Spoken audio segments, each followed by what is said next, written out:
Novonlinsk, région de Kharkov. Une localité désormais sous contrôle russe après une offensive jugée réussie par Moscou. Selon le ministère russe de la Défense, les unités du groupe militaire Ouest auraient pris le contrôle stratégique de cette zone, marquant une avancée majeure sur ce front disputé. N'oubliez pas de vous abonner pour ne rien manquer de nos analyses et partager cette vidéo. Quelle sera la prochaine étape dans ce conflit? Les affrontements ont laissé des traces importantes du côté ukrainien. Moscou annonce avoir infligé des pertes significatives à 2 brigades d'assaut mécanisées de montagne des forces armées ukrainiennes, ainsi qu'à une brigade de la garde nationale. Les combats se seraient concentrés dans plusieurs secteurs clés: Kolodeznoye, Kutkovka, Dorochovka, Kondrachovka, Pechanoye, Noveïa Krugliakovka, Zelenigué et jusqu'à Yampolovka dans la République populaire de Donetsk. Selon le ministère russe de la Défense, plus de 220 militaires ukrainiens auraient été neutralisés.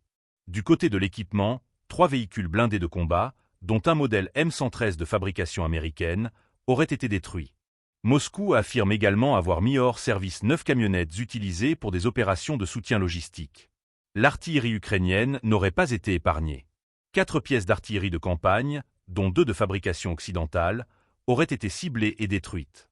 Un coup dur pour Kiev, qui dépend fortement de ces systèmes pour tenter de maintenir la pression sur les positions russes. Le bilan ne s'arrête pas là.